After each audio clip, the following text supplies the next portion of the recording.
Folks, you've been hearing me talk about When the Game Stands Tall. It opens August 22nd. We got another great actor on with us who's going to talk about the film a little bit, preview some of his other work. He's also on Showtime's Ray Donovan, a great show with Lee Schreiber. So welcome with us, David DeSantos. How are you, sir? I'm good, Brandon. How are you doing today? Oh, we're so blessed, and thank you for fitting us in. And I want to get right to When the Game Stands Tall. I got a chance to screen the film and just loved it to death. Just couldn't believe it. Got to be honest, you just blew my socks off, guys. I didn't know it was going to be this good, and I really did enjoy it. Where did you have the screening? Well, I we have such a good relationship with Affirm Films and some of the Christian-based films. They were able to set up a screening for us, so it was really a good chance to get a chance to see it. Yeah. So tell us a little bit about that role as Mike Velasquez and what people can expect from When the Game Stands Tall.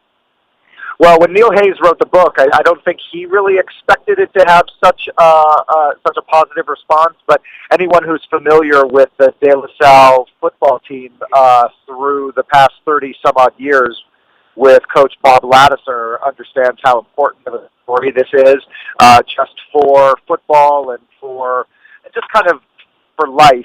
It's a reaffirming story about the need for teamwork and excellence. And Mike Velasquez was actually when he first came to the team. I had some time to talk with him because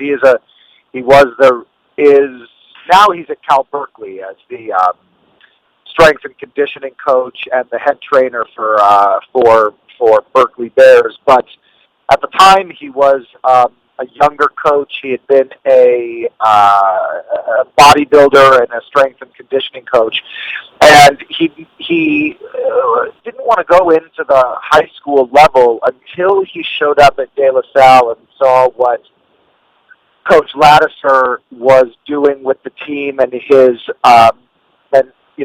mentality towards and his aesthetic of teamwork. And the moment Velasquez came onto the field and saw Ladouceur's handling of those kids, he realized that this was the organization he wanted to work.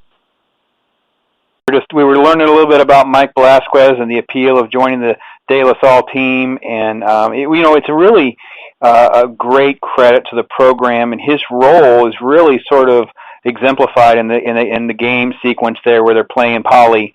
And tell everybody a little bit about, did you study a little bit about what really transpired? Of course, I know you filmed in like the actual New Orleans Heat, like it was totally just beating down on everybody. So there is a certain authenticity with the way it was all put together, right? Absolutely, there was. I came into the process about 3 weeks into them shooting. They had the team itself, the kids, as well as I guess we would call them the stunt players, the other players. They had a spring training of a couple of weeks where they were going all at it. And every day after we would finish shooting the second unit, which was all the other football players, they would be on the field running all the plays, and all the plays that you'll see, all the football sequences that you'll see in the movie, were shot in real time, and as they call it, they were going live. So all the hits are as hard as they were going at it on the field. But what I was saying about Mike Velasquez was when he came on to join the Spartans, the streak had not started.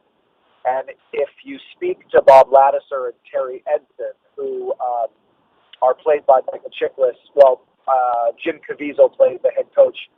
Bob Ladouceur and Michael Chiklis is the assistant coach. We had the great pleasure of meeting the actual two coaches. They came on to the set at one point in one of our night shoots, and Coach Ladouceur said that he personally believed that the Spartans started the streak because of Mike Velasquez's program, his strength and conditioning program. So it was really a gift to be able to play this man, who now, as I mentioned, is now running the conditioning program and head trainer for the Cal Berkeley. That's awesome. What a great story, and just a great cast. You mentioned Caviezel and Chiklis, and what was it like working with them so closely for some of those scenes? What was really interesting about working with Jim Caviezel was he spent so much of the time um, acting as the head coach. You know, even with some of the background actors, some of the extras, if you will, there was no differentiation between um, those that were in the principal cast and those that were in the background. Jim was, and I learned a lot from that. It was a really embracing and ensemble feel to it. And then Chickless was so playful and so prepared, and also just such a gift to work with. Unfortunately, one of my favorite actresses is Laura Dern, and we only got a chance to meet each other in the makeup chair. I didn't get an opportunity to work with her, although she was on set shooting stuff in the stand, but I didn't get a chance to work with her. And then Clancy Brown, who you might remember from Shawshank Redemption. Oh yeah, Clancy. Well, Clancy has a whole resume of stuff. Obviously, folks, he's the dad who doesn't make it out of episode 1 of Sleepy Hollow. I know we talked extensively about my heart broke when I lost Clancy Brown pretty much in episode 1. Even though he shows up in a few other flashbacks, but we talked about extensively on this show how much I love Sleepy Hollow. But I had to lose Clancy Brown to make it happen, I guess. I guess. Well, there's also an old show that was on HBO some years back called Carnival. And it was short-lived. I think it only made 1.5 seasons, maybe 2. Yeah. Clancy Brown played one of the creepiest, most dynamic characters that we've seen in a while. And so you can only imagine bringing that kind of experience onto our set also just, it was invaluable. It really was invaluable. And then obviously the kids, I shouldn't call them kids, but the players, Alexander Ludwig, Jesse Usher, some really great actors make up the rest of the ensemble. Yeah, it really is a great cast, folks. It's a great film. I know I haven't finalized my review yet of this. I'm so glad you got a chance to see it. I'm very lucky and blessed that I got a chance to see it so early. It was really a treat. My wife and I were able to go, and we really were just pleased that we were able to fit it into our schedule as well. But really, bro, I have to be completely honest, it just blew me away. I mean, I expected a good film, great cast, good creators. I love the concept, the Neil Hayes book, and all this stuff. But it's sort of that.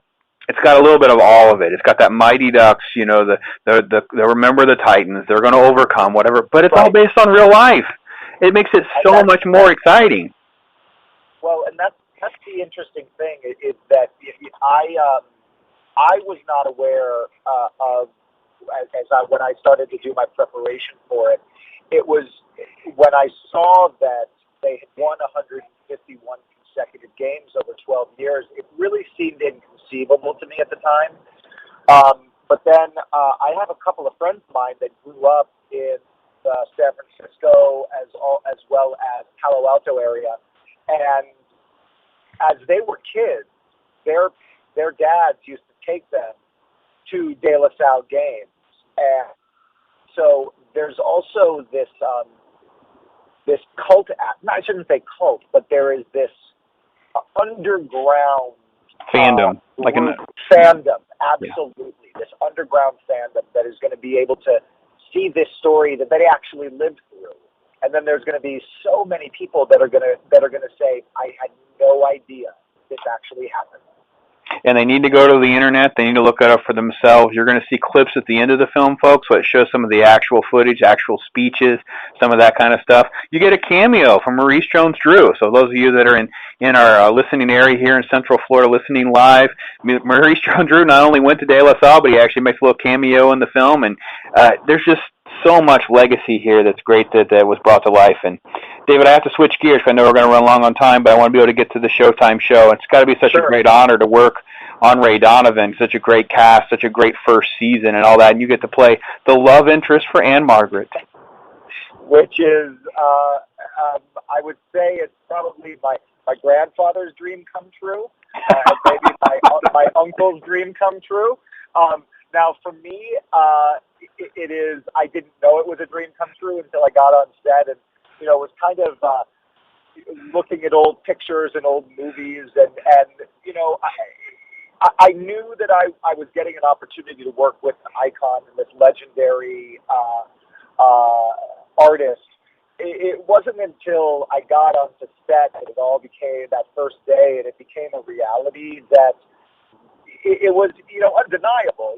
When I was sitting in my trailer prior to the first day, and I was looking at this picture of her and Elvis Presley from Bye Bye Birdie, and it just it blew me away that I was going to be able to be given this gift. And then of course I'm getting text messages from my friends that of pictures of her when she played Aunt, that the Flintstones made her own character. Yep. Rock.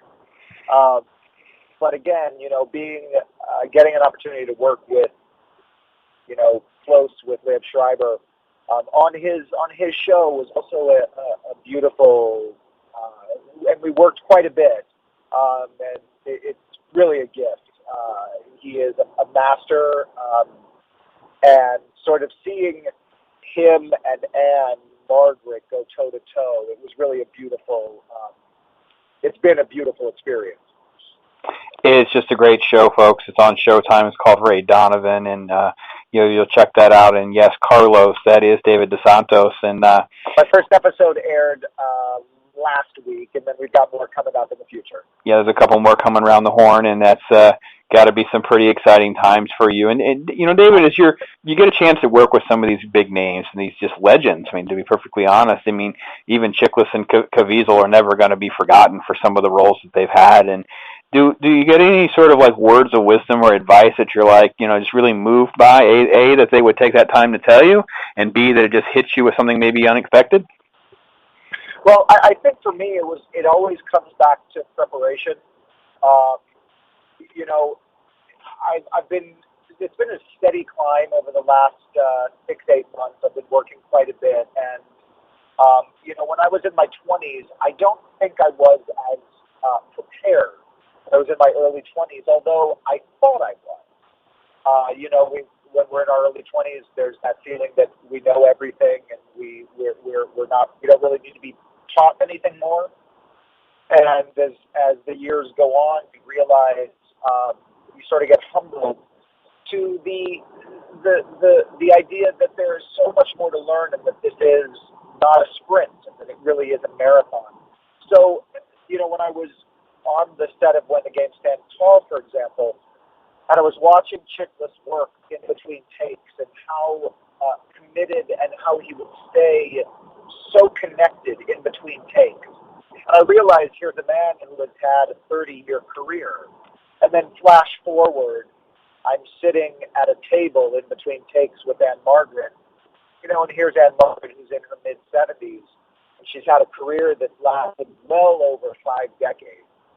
And she's telling me a story about when they'd finished working on Tommy, Keith Moon from the Who came over to her and her husband Roger Smith's house, and Ann Margaret commented on a diamond ring that Keith Moon was wearing, and Keith took it off his finger and gave it to Ann Margaret. And so I sat here and I was thinking, here was this woman who has danced with Elvis Presley, who is married to one of the greatest filmmakers of all time, who has a diamond ring that Keith Moon gave her, and she showed up on Ray Donovan on that first day so prepared and willing to play. It was very humbling to be able to go, here's a woman who is 5 decades into her career and still plays as if she was 20 years old. And so getting an opportunity to see that, realizing that for me to be able to withstand another 40, 50 years in this career, I still get to have this childlike sensibility, but I still have to be prepared because it is my job. Fantastic story. Thank you for sharing that. That's really good stuff. And I think that's the thrill of doing that for you guys that have been doing this for a while, and you see a different, things start to kind of blossom and come together in different spurts, and you get some really exciting roles to really exciting projects, and to be able to have that sort of reflection on thing, I think is just something you'll think back on your whole life. Yeah, I do. I really do. I'm actually, as I'm saying, I'm driving in the state of Oregon right now, and I'm just I'm driving up to Portland, but I'm down in staying in Ashland, where the Oregon Shakespeare Festival is. And if any of your listeners are familiar with the Oregon Shakespeare Festival, it's one of the nation's leading regional theaters. I think the website is osfashland.org. And, not only being one of the leading Shakespeare festivals, but it's also a festival where world premieres are commissioned. And the play that just won the Tony Award for Best Play on Broadway, called All the Way, which is the story of Lyndon Johnson and the Civil Rights Movement, it was commissioned by the Oregon Shakespeare Festival by the artists and artisans and actors that are playing in a small town in Southern Oregon. And I got an opportunity to work there for a couple of years, and that was a dream come true. And it's one of those moments when you realize,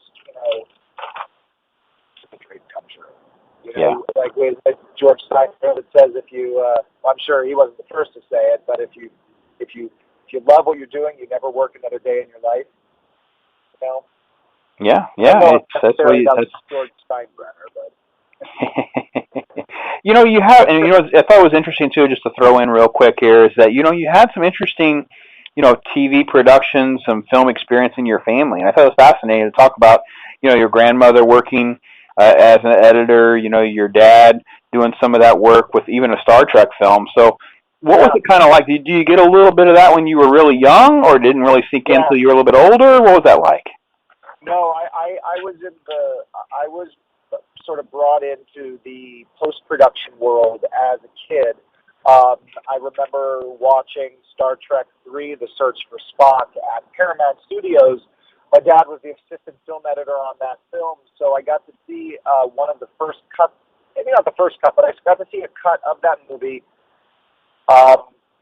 in one of the Paramount screening rooms with my dad, the gentleman who was the film editor, and Leonard Nimoy, who directed that film, but was also, as you know, Mr. Spock. And so I got to, and I was probably 8 years old, or 8 years old when that happened. But my grandma was a film editor on Gunsmoke, which was the longest-running first Western on television. She was a film editor on Hawaii Five-0. My grandfather worked for a company called CFI, which was Consolidated Film Industries, which was a company that did all the developing for the film. And so we would have these Christmas parties every year, and everyone that would be at the party would be film editors, sound editors, Foley artists. My grandma was friends with the woman, Kay Bolger, I believe her name was, who won the Oscar for sound editing for the movie The River. And so what I got an opportunity to see with all of this was that, the actors show up on set and they do their job. And then when they're done, that's when Oh, I think we're losing David again. Dave, you there? But I think where I was losing you was what I got to see with the actors. They come on, they finish their stuff, they show up, and then when the actors go home, that's when they actually make the movie. And not to discredit or discount from the grips and the electricians and the makeup artists and everyone during production, but